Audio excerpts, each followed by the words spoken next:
Welcome back to Exam Express, your one stop platform for solving doubts and mastering concepts. In today's video, we will be covering previous year questions from the chapter Staffing in Business Studies. So let's get started with our question 1. Which function of management ensures the right person is placed at the right job? देखो वैसे तो ये काम होता है हमारा staffing का कि जॉब पोजीशंस फिल करना। ठीक है, हमें पता है बाकी क्या करते हैं प्लानिंग में फ्यूचर का सोच के गोल सेटअप करना, थिंकिंग इन एडवांस वाली बात है। डायरेक्टिंग में भी वैसे हमने दोनों टॉपिक्स करे नहीं हैं बट स्टिल डायरेक्टिंग में सुपरवाइज करना, लीडरशिप गाइड करना, ये सब आ जाता है। कंट्रोलिंग में भी चीज़ों को सही से कंट्रोल करना। ठीक, तो इसका आंसर है प्लानिंग। एंड प्लानिंग की एक और डेफिनेशन होती है finding the right person for the right job, having the right qualification, doing the right job at the right time. और एक और है, we can even describe it as a managerial function of filling and keeping filled positions in the organizational structure. All right, now next. Which process involves identifying the number and types of employees required? अब देखो staffing का भी ना एक process होता है जिसको हम स्टाफिंग प्रोसेस बोलते हैं, starting with estimating man power requirement, recruitment, selection, placement, orientation सब आ जाता है। ठीक है, तो उनमें उनमें से हमें बताना है कि कौन सा प्रोसेस है जो आइडेंटिफाई करने में हेल्प करता है कि नंबर और टाइप ऑफ एम्प्लॉयज़ कितने चाहिए। तो इसका आंसर है हमारा मैन पावर प्लानिंग। अब मैन पावर प्लानिंग में सबसे पहला ही प्रोसेस यही होता सबसे पहला ही काम यही होता है कि एस्टिमेट करना man power requirement, which means finding out numbers and types of employees needed in the organization. ठीक है, अब ये उसके लिए भी ना 3 स्टेप्स होते हैं। पहला होता है वर्कलोड एनालिसिस, एक होता है वर्कफोर्स एनालिसिस और एक होता है comparing both to find the actual requirement. ठीक है, तब हम इसका आंसर पता चल गया, that's manpower planning. Which process involves searching for prospective employees? देखो, अब ये वही प्रोसेस पूछ रहा है कि किसमें आप prospective employees को सर्च करते हो। तो दैट इज आवर रिक्रूटमेंट। देखो रिक्रूटमेंट का मतलब ही है the process of searching for prospective candidates and stimulating them to apply for job in the organisation. इसको हमें पॉजिटिव प्रोसेस भी बोलते हैं, रिमेंबर, क्योंकि इसमें बहुत सारे एप्लीकेशन, मतलब बहुत सारे लोग आते हैं कि ये जॉब उनको चाहिए, that's why recruitment. Which of the following is an internal source of recruitment? अब देखो रिक्रूटमेंट का मतलब है कि ज़्यादा से ज़्यादा लोग आए आपके पास, मतलब कैंडिडेट्स आए जो वैकेंट जॉब पोजीशंस के लिए अप्लाई करें। ठीक है, रिक्रूटमेंट के भी ना 2 टाइप ऑफ सोर्सेज होते हैं, एक होता है हमारा इंटरनल और एक होता है हमारा external.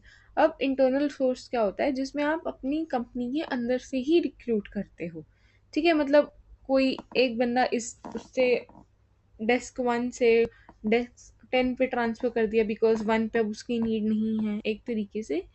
That's just an example. ठीक है, तो अब इसके जो मतलब इंटरनल सोर्सेज में ना मेनली 2 ही आते हैं। एक हो गया हमारा ट्रांसफ़र, कि अभी जैसे मैंने बताया हॉरिजॉन्टल शिफ्ट कर दिया, लाइक इधर को मतलब ज़रूरत नहीं थी तो उसको डेस्क 10 पे शिफ्ट कर दिया। और ऐसे ही एक होता है प्रमोशन। ठीक है, तो वो भी इंटरनल सोर्स ऑफ रिक्रूटमेंट ही है। अब यहाँ पे कैंपस रिक्रूटमेंट एक्सटर्नल का पार्ट है, एडवर्टाइजिंग भी और एम्प्लॉयमेंट एक्सचेंज भी। इसका आंसर है हमारा transverse. Which method involves maintaining a database of unsolicited applicants?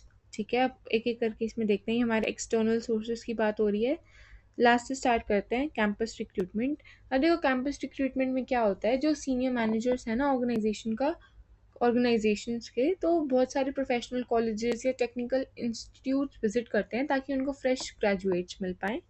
Advertising देखते हैं, see that's the most popular source of external recruitment, क्योंकि इसमें एडवर्टीजमेंट होती है वैकेंट जॉब पोजीशन की।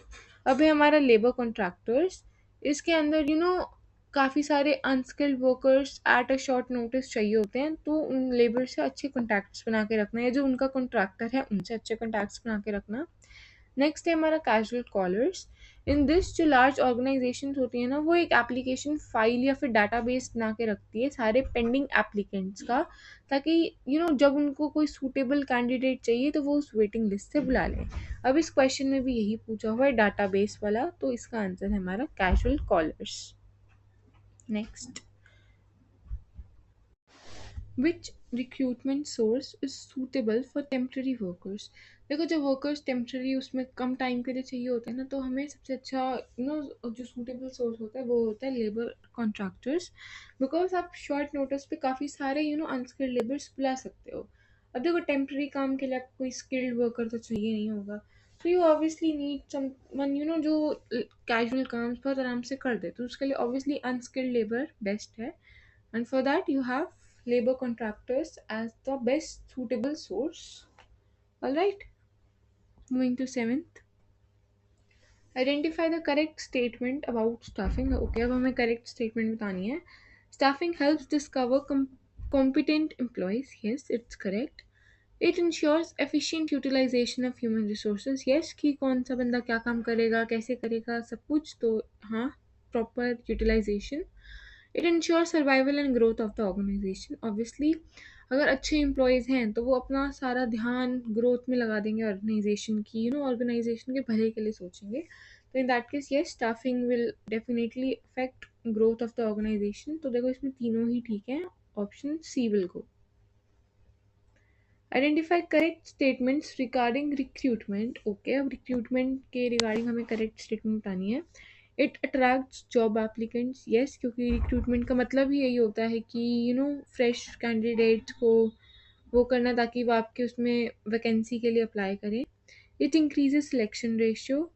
Yes, it helps choose candidates. No, recruitment में आप choose नहीं करते, वो आप सिलेक्टिंग वगैरह में और उसके आगे के प्रोसेस में करते हो। रिक्रूटमेंट का मतलब है जस्ट काफ़ी सारे कैंडिडेट्स को लाना, ताकि वो आपकी वैकेंसी के लिए अप्लाई करें। तो इसमें फर्स्ट एंड सेकंड सही है, तो option A. Okay, now we have a assertion reason question. Assertion है recruitment increases the number of applicants. Yes, काफ़ी सारे प्रोस्पेक्ट कैंडिडेट्स आते हैं, तो यस। रीज़न है रिक्रूटमेंट अट्रैक्ट्स पोटेंशियल कैंडिडेट्स। ये भी सही है। और देखो, रीज़न करेक्ट एक्सप्लेन कर रहा है, तो इसका आंसर हुआ ए।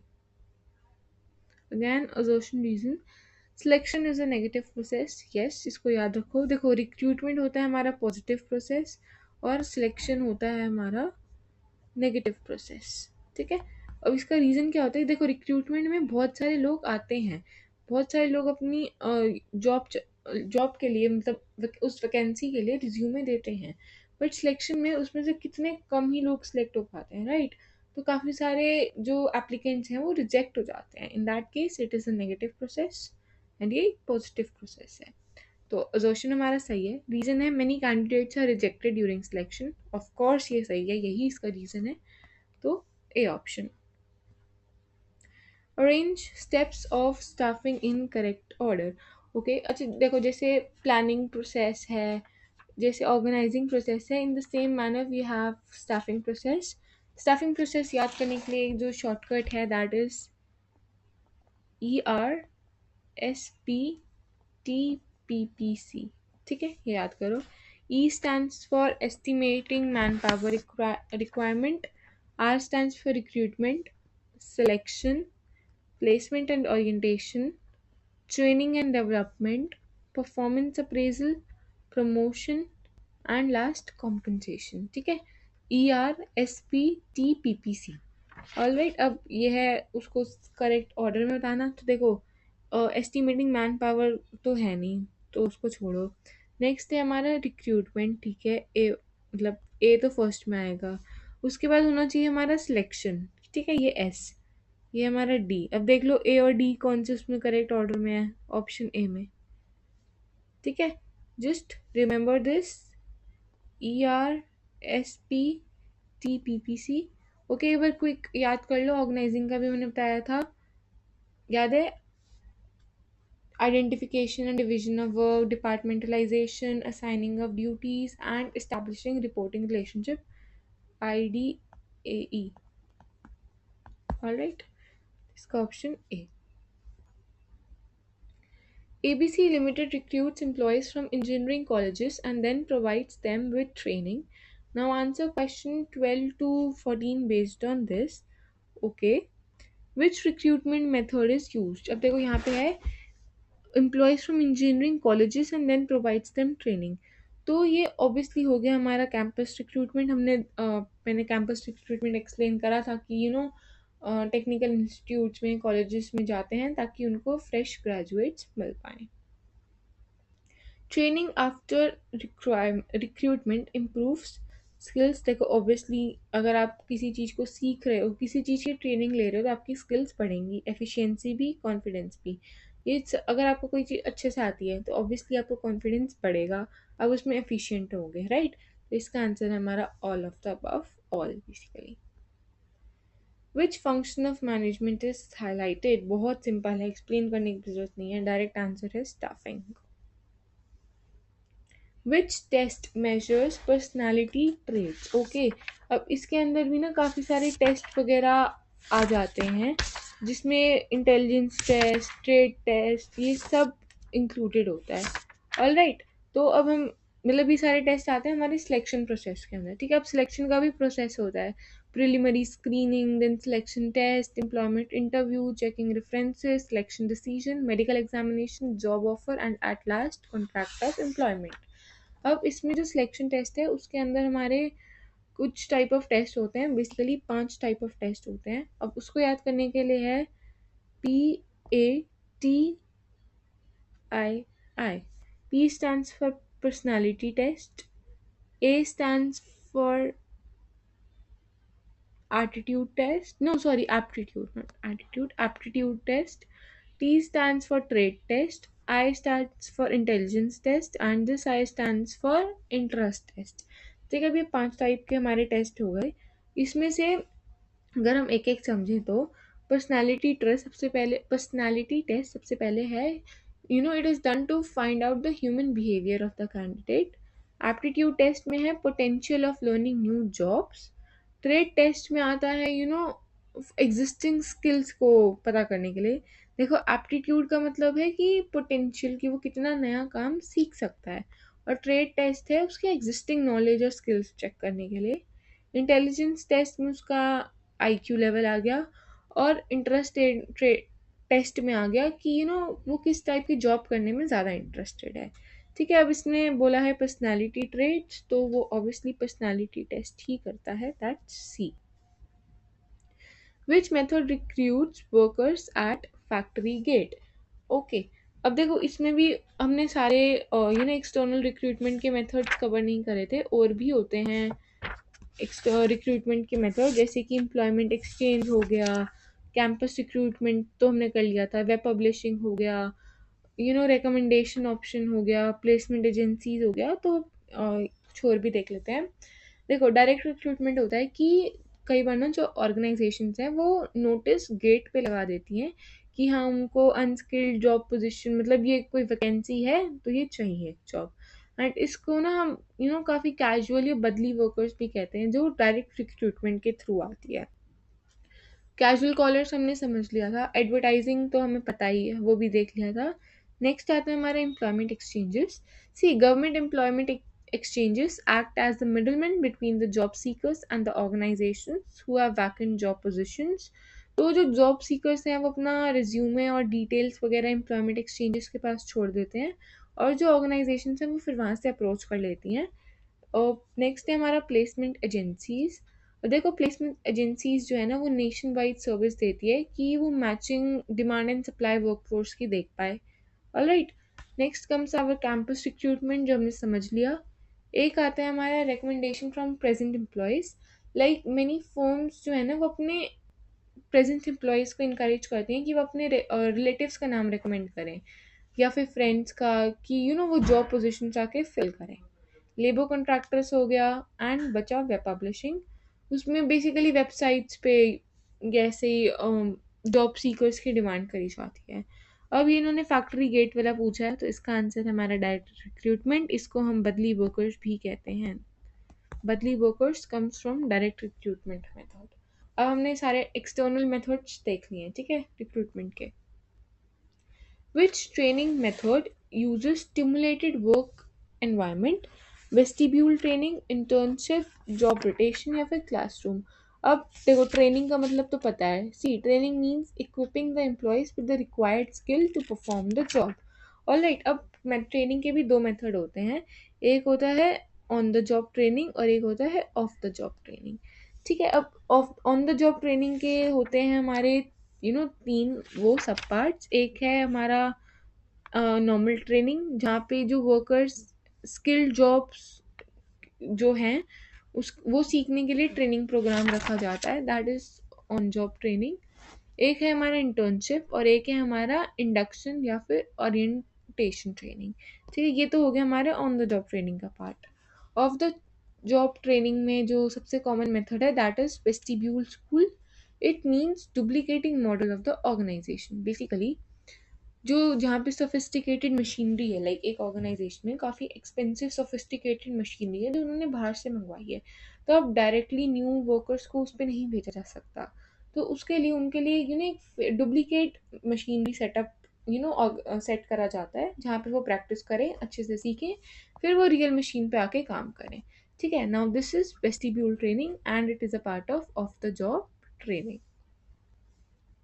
Next, it is very useful source of recruitment for hiring casual और बदली workers, यहाँ पे बदली आएगा, बदली workers to whom compensation is provided on a daily wage basis। अब मैंने पहले ही बताया था डायरेक्ट रिक्रूटमेंट में होता है बदली वर्कर्स, तो ये वाला जो पॉइंट है वो काफ़ी इंपॉर्टेंट है। ऑलराइट,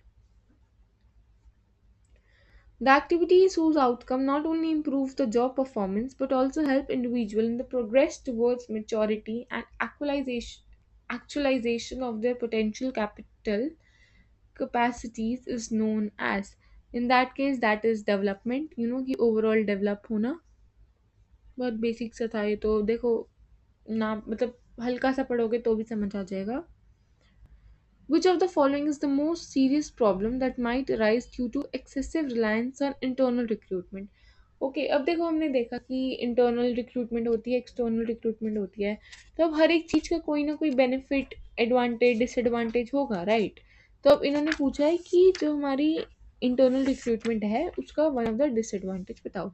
तो देखो उसके एडवांटेजेस हैं काफ़ी सारे, जैसे कि वो इकोनॉमिकल है, वो एग्जिस्टिंग एम्प्लॉयज़ को मोटिवेट करेगा, बिकॉज़ उनको होगा कि हाँ प्रमोशन वगैरह मिल सकता है, बट इसी हिसाब से उसके लिए लिमिटेशंस भी हैं, जैसे कोई फ्रेश और न्यू आइडिया नहीं आएगा, वही सेम एम्प्लॉयज़ हैं, वही सेम काम है, तो कोई नया कोई क्रिएटिविटी नहीं आएगी, चॉइस भी लिमिटेड होगी। और जो मतलब जो एग्जिस्टिंग एम्प्लॉयज़ हैं उनको में कुछ खास मोटिवेशन नहीं रहेगा इस उसमें कि हाँ कभी ना कभी प्रमोशन तो मिल ही जाना है, काम तो हो ही जाएगा, सो लैक ऑफ मोटिवेशन आ जाएगा।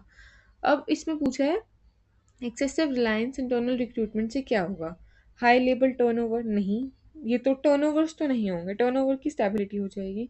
लैक ऑफ मोटिवेशन, यस अभी मैंने बताया कि लोगों को होगा कि हाँ प्रमोशन मिल ही जाना है तो क्या दिक्कत है। रिड्यूस जॉब परफॉर्मेंस, कह सकते हैं बट नॉट रियली, एटलीस्ट काम तो सही से करेंगे तो, मतलब देखो ये भी अप्रोप्रिएट लग रहा है, but we have to select the best option, right? Internal resistance ये तो ऑप्शन नहीं है, तो अब देखो बी भी लग रहा है सी भी लग रहा है, बट देखो लैक ऑफ मोटिवेशन तो डेफिनेटली होने वाली है। Reduce job performance we can not say definitely, right? वो हो भी सकती है नहीं भी हो सकती, लाइक लैक ऑफ मोटिवेशन है तो डेफिनेटली होगी जॉब परफॉर्मेंस कम, तो ज़्यादा रिलायबल ऑप्शन है हमारा लैक ऑफ मोटिवेशन, तो option number B. The candidate who has applied for a job can clarify his query। देखो जो प्रोसेस होता है सारा उसमें भी लाइक कैंडिडेट को भी कुछ डाउट्स होंगे, जैसे उसके सैलरी का या जो भी चीज़ है, तो वो क्लैरिफाई कर सकता है अपने इंटरव्यू के टाइम, एम्प्लॉयमेंट इंटरव्यू के टाइम पर। नेक्स्ट है हमारा statement based question. Statement one है transfer is a vertical shifting of employees. No, trans vertical का मतलब ये हुआ, राइट? This is vertical. और ट्रांसफर में तो आप एक पोजीशन सेम लेवल के पोजीशन से सेम उस पर ट्रांसफर करते हो, तो अजर्शन तो हमारा ओ स्टेटमेंट वन तो हमारी गलत है, because transfer is a horizontal shifting of employees. Basically transfer में आपकी कोई एक्स्ट्रा सैलरी या कोई जॉब पोजीशन लिफ्ट अप नहीं होती, उतनी ही रहती है। स्टेटमेंट 2 है, labour contractors can provide the required number of unskilled workers at a short notice. Yes, this is absolutely true. अब स्टेटमेंट 2 सही है, स्टेटमेंट 1 गलत है, ऑप्शन बी। नेक्स्ट है हमारा assertion बेस्ड क्वेश्चन। assertion है, staffing is seen as a generic function of management. Yes, this is correct. Remember, हाँ ये बच्चे ना, मैंने देखा था जब मेरा टाइम था सीयूईटी का, उसमें भी बच्चे क्वेश्चन बहुत गलत करके आए थे।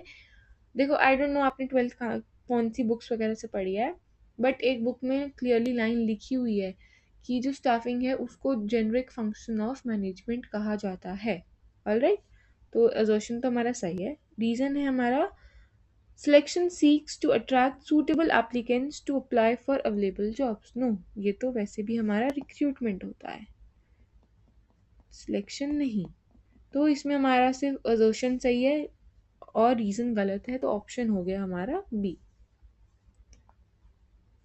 Last second question, the form which contains certain vital details about the candidate which is authenticated and tested by him or her is।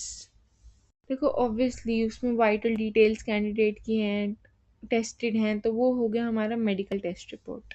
Alright, last question for the day, it refers to the employee occupying the position और post for which the person has been selected, तो that is placement, कि उसको उस जगह पे place कर देना, सब बता देना, placement. Alright guys, that's it for today. If you have any doubt, do ask me in the chat box. And now next I'll come with accountancy. अब accountancy के एक दो chapters करते हैं। Till then practice these questions। साथ साथ मैंने पहले भी कह रखा है कि मेरे साथ साथ ये questions करो। You will definitely score good in your CUET। Thank you।